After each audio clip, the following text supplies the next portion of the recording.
Hello, everyone, and welcome to the post-Super Bowl edition of the Believe in Bengal podcast right here on Valley Sports Ohio. I am Solomon Wilcots, and my very special guest today is none other than Geoff Hobson, senior writer with Bengals.com. He covers the Cincinnati Bengals on the daily. Geoff, how you doing today? Golly, great to see you back in Cincinnati. Good to be back in Cincinnati. Thanks for having me on. Yeah, we got to see you in Las Vegas at Super Bowl 58. And I can tell you brought back some of that Frank Sinatra swag with you. I'm loving the Paul Brown fedora. Lovely hat you got there. Thank you. Kenny Anderson saw me with one yesterday and obviously ripped me. No, I'm not trying to be like Paul Brown. I'm just trying to honor Paul Brown, as well as you said, Vegas was so they know this hat out in Vegas because of Frank. So That's right. I thought it was a good week to wear it between Paul and Frank, two gigantic icons. There's no doubt. Look, Las Vegas was the perfect setting for Super Bowl 58. You and I can remember a time when the NFL would go nowhere near Sin City. But right now, Las Vegas is sort of the intersection between entertainment and sports.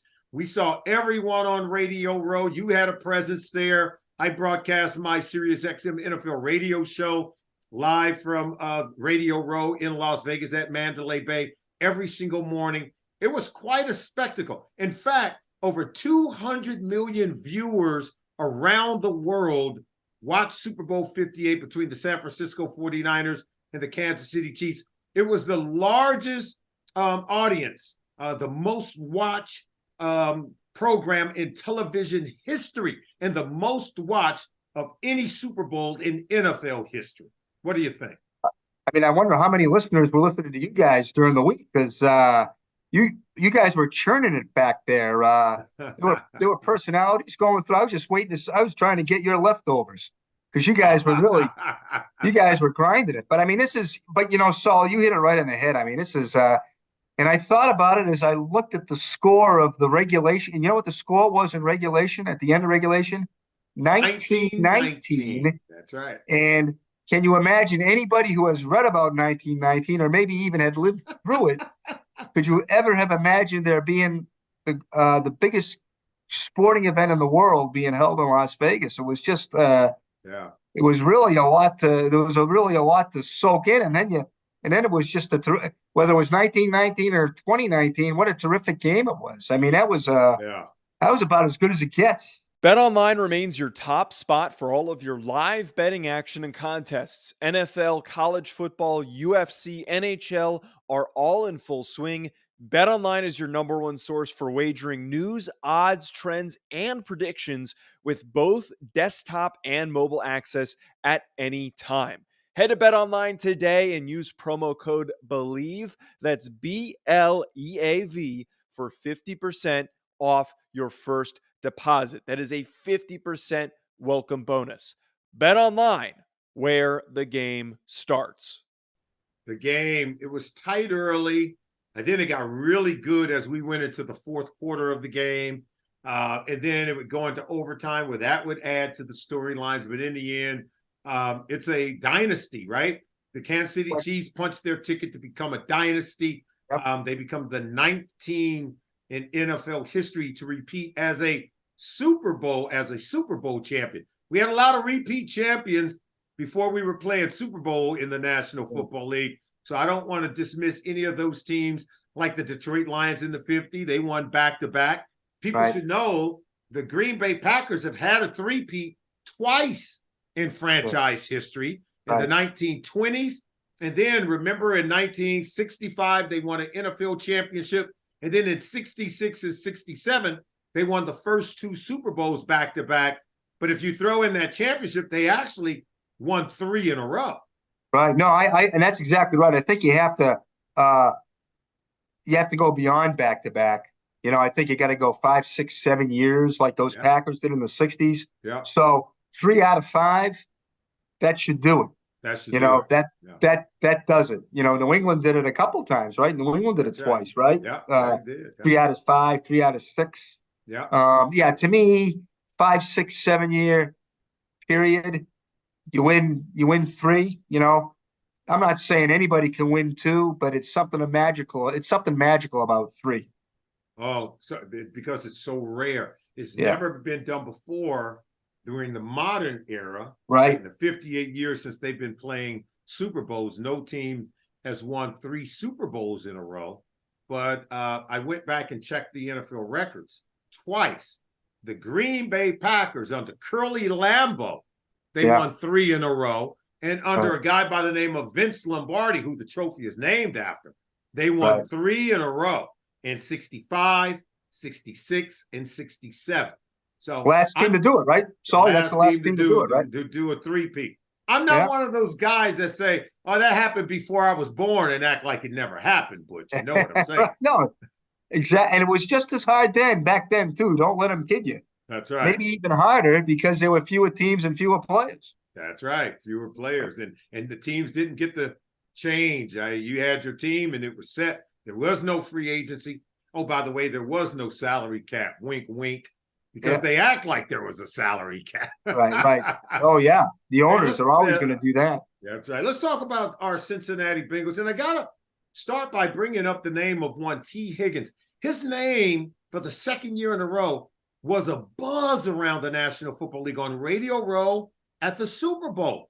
T Higgins seemed to be the most talked about player even before free agency. Why is that? And what are your thoughts about him, or at least the potential of him hitting the free agent market this offseason? I would say he's probably the highest profile free agent, and he's the best free agent that's out there.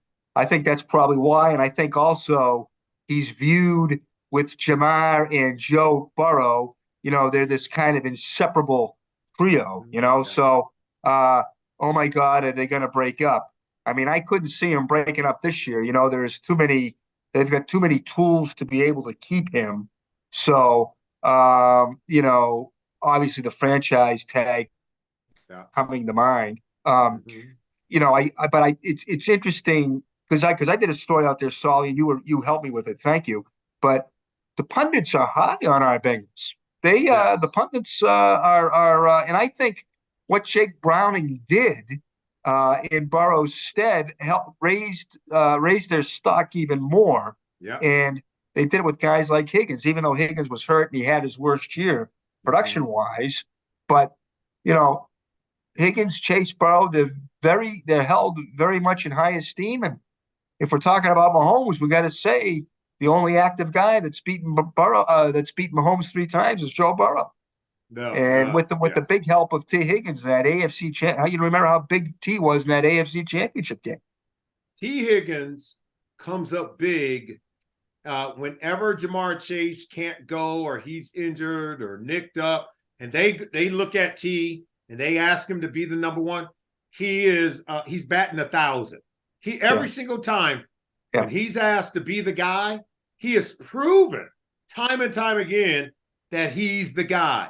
And then when Jamar Chase comes back, what I love about T Higgins is he's never whining about not getting the ball. He's never complaining what his numbers could be he just recedes back to his role quietly, like a true professional. I can't say enough about him as a young man with how he carries himself in both situations. Yeah, I think both guys are really great that way, but particularly T. And just remember what he said when he got drafted by the Bengals. Who was his idol growing up?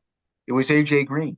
And not only for being tall and talented and being able to high point, but it was the way he carried himself too. Because I think T probably saw there's a lot of similarities there in their personality. Yeah, you know, they're not. He's probably a little more, given the era that he lives in. Yeah. He's probably a little bit more high profile, maybe a little bit more charismatic than AJ. But it's still the quiet professional. You know, the guy who quietly does his thing. And, you know, it wasn't too long ago where if you were a big time wide receiver, which he obviously is, a 2-time 1,000-yard receiver, that automatically meant you were a diva.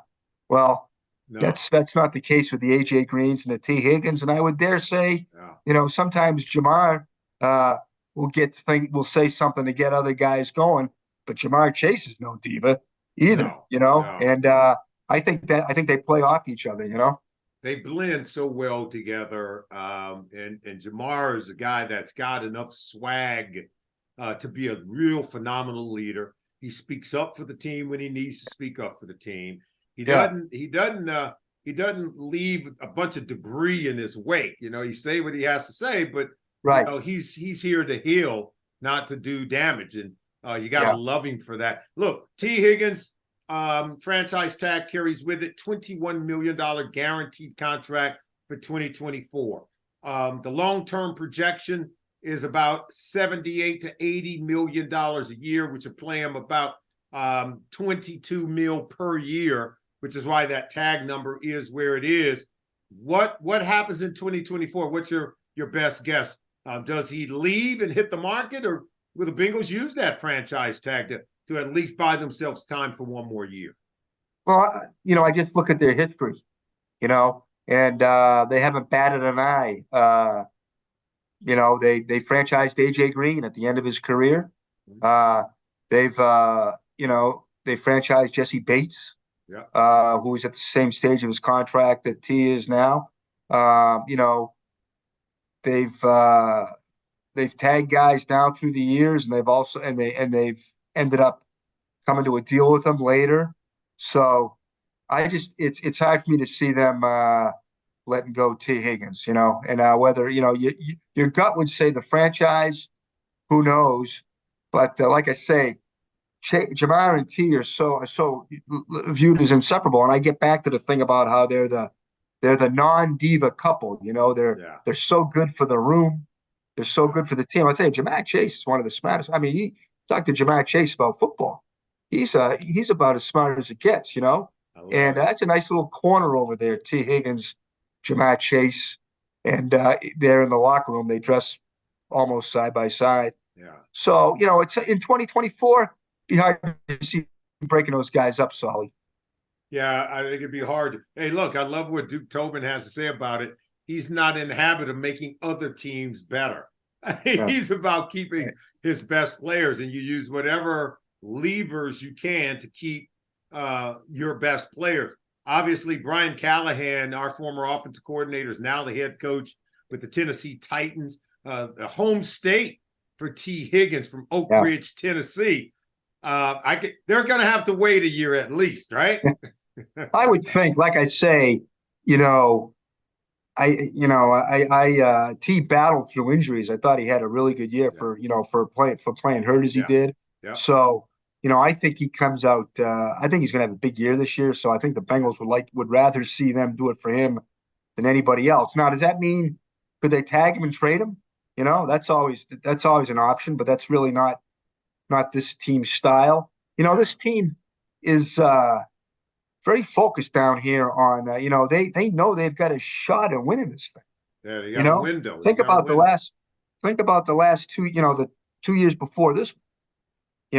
They're probably a Logan Wilson flag away, very debatable penalty from winning the whole thing. And then, they're a bad punt away from getting back to the Super Bowl. This team's close. Team's close. So it'd be hard for me to see them try. I think they're going to try and keep as much as intact as they can. Well, let's talk about that. The expected free agents are guys that we expect that will hit the market. We already had a conversation about T Higgins, but Tyler Boyd, DJ Reed, Chidobe Awuzie, that would just crush me to see him leave and hit the market. There are 2 top tight ends, Tanner Hudson and Irv Smith Jr., Jonah Williams, and Jake Browning. I mean, all of those names, you could argue the Bengals might make a play to keep them. But that with the way that the salary cap is flowing and the priorities, what do you see happening there? If any of those guys that you could see returning, who would it be? Well, that's why I say you got to keep everything on the table, and that includes T. Because I think they're kind of deciding what to do, which way. They got different ways to go. So I think that will we'll know exactly what they're going to do in the next week or two when they have to make those decisions. A guy like Browning, they already have. They got exclusive rights, right? They're not going to lose him. So we know he's coming back as the backup. After that, I think you're just going to see this team. This team's going to look different. It's, that's why I say they're going to try to keep as much intact as they can, but there's only so much you can do. Just say for hypothetical sake, they tag Higgins. Okay. Well, then and you got Burrow on the big deal, right? So now, can you re-sign a Jonah Williams? You're playing the left tackle, probably what Jonah's going to get on the open market, probably. So that would seem to be a tough guy to have to keep. Somebody's going to offer DJ Reader a huge deal. Yeah. Are they going to be able to keep that we said when they signed Burrow, the days of the big free agents are dead. They're gone. That's right. From other teams, and you're also going to have to, can you keep a big ticket free agent like DJ Reader? Or do you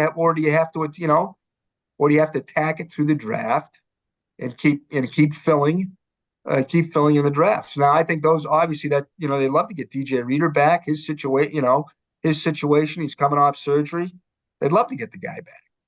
I could see of these players I just mentioned, and this is one that might surprise a lot of people if they can get the right number done. The Tanner Hudson play, he developed into becoming a real favorite for Joe Burrow. It seemed like to me. And with that said, given that I don't think the numbers would have to break the bank to retain his services, I could see a deal possibly getting done there. Your thoughts? Yeah, I think Hudson is it's hard for me to see Hudson get away. He did so well here. Obviously, he's got a really good connection with Joe that you saw as far back as training camp. So I think he's a guy that's around. Browning's a guy that's around. I think Cheeto is an interesting situation. But he's when he got hurt, he was a Pro Bowl cornerback. He sure was. That's right. Just a terrific guy, for the room, a really leader. One of those guys who, with Hilton, when Von Bell left, Awuzie and Mike Hilton were the guys that stepped up in the leadership in a room and were watching film on the off days on Tuesday. So you don't want to lose that guy either. Now, what's his situation? He's coming off a tough year where he had some injuries, still coming back from the ACL. He's going to be, people are going to come after him and Reader, despite their injury situation. So, but of course, and the whole thing is, and I was talking to Andrew Whitworth about this, and for that same story I talked with you about how, they got to hit the draft, they got to hit the drafts out of the park. It's like Duke Tobin said, when I asked him about it, it doesn't. The drafts are still important, Butch. It's not like we're we're lollygagging through the drafts are still important, and it's true, but they're really important now because it's what you got. If you can't re-sign an Awuzie or you can't re-sign a Reader, you have to get them out of the draft, and it's because of where they are with the cap and these major players. How big in 2024 is Andre Iosivas in his second season? Considering if we do bring back a T Higgins, you got a Jamar Chase, looks like Tyler Boyd might end up on someone else's roster.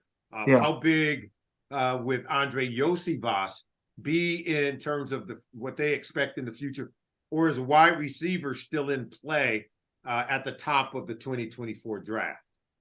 I think they're obviously looking there, but I think Yoshi proved, that he's more than a number 4. That's right. I think he proved that he can be that he contribute as a 3. Yeah. I would think. I'd like to get your opinion on that. Mm-hmm. But obviously they need depth there. I think Irwin and I know Irwin's a guy that you like. I like him too. I like Irwin. Yeah, I like Trenton Irwin, no doubt. Yeah, and I think he's been a good performer for them. Mm-hmm. But I do think they probably got to do a little bit of work there when it comes to depth. because I do think they have to figure out um, if they lose Boyd, how do they attack the slot, And I think I think he'd like some depth there. I mean, Chris Sims said this too. Um, it's not it's like receivers as opposed to 5 years ago. Receivers are out there, they're on trees. You can grab a guy, you can grab a fifth rounder like the Los Angeles Rams did and came out pretty well. So I think at any point in the draft they could take a receiver who may be a big contributor for them. So I think I don't think we're there yet where you got to go back to the top of the draft, because I think you get some things you have to dig out there at the top of the draft. I'm thinking about tackle. I'm thinking about defensive tackle. Thinking about depth at safety.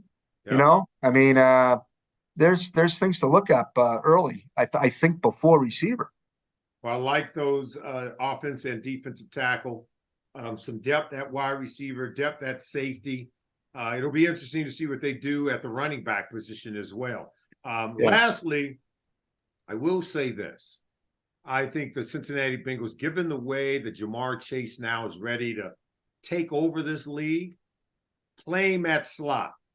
He's better than Cooper Kupp. He's better than Puka Nacua. But as the slot receiver, you can move him around and get him the ball so easy. Much easier to help in coverage. It's much easier to get him the ball just on little bitty wide receiver screens because he's such a good runner. He's a strong-bodied runner with the ball in his hand. You'll see his completion rate go up exponentially if you play him in the slot. And I think from a football IQ perspective, he's more than ready. And then you can put Yoshi and Higgins on the outside. I do think with Tyler Boyd moving on, as much as I hate to see Tyler go because I absolutely love him, the next slot receiver where that's going to carry a huge load within the offense, it would be, for me, Jamar Chase. I think you do that, I think his production goes up. And you and I both know if you're writing the big check, you're going to remember the Rams game? It came out that night. He played all over the place. Yeah. And I think that becomes the example of what you see week in and week out with Jamar Chase. Yeah. And Solly, do you think that number 80, Yoshevich, do you think he can contribute pretty consistently as maybe a starter out there on the outside? I think he deserves the opportunity to try. I think that he deserves the opportunity to see. Think about, look, he's a decathlete, right? And it was at Princeton, but I always say this. It ain't about where you play, it's about how you play. He competes. He competes. Yeah. And because he's a competitor, he'll win. Year number 2, the kid's going to be much better than what you saw year number 1. And he came in tearing it up. Think about how had he played a lot with Burrow in that situation. So there's still some hurdles to overcome here, but I don't think you have to be as worried about that as you do offensive tackle and the interior part of the defensive line. He gives you the luxury to use those earlier picks at those positions. I also think that draft, speaking about this draft class, I think it was a pretty good draft class, but don't they always say, the jump from year 1 to year 2, right? So I guess we'll know more, but you got to like what those top 3 draft picks did on defense. Yes. Murphy, Turner, and Battle, right? You got to figure they're going to be better. And I thought they were pretty good as rookies. I thought that was a pretty good top 3. They played a lot. They're only going to be better year 2 because they played and they survived. Do they need to improve? Absolutely. But the fact that they played as much as they did and they held up. Remember, this is a team that finished with a winning record without their starting quarterback. So there's no doubt. But look, Butch, always great to have you on the show. We got to get going. I look forward to catching up with you real soon. I'll see you in Indy at the upcoming NFL Scouting Combine, okay? That sounds great. I'm glad you made it back from Vegas. I thought they were going to sign you up and you were going to be appearing there with I'm glad you came back, so I will see you in Indy. It's nice to be back. He is Geoff Hobson, senior writer for CincinnatiBengals.com, covers the Cincinnati Bengals on the daily. I'm Solomon Wilcots. Thank you for joining us right here on the Believe in Bengal podcast on Bally Sports Ohio.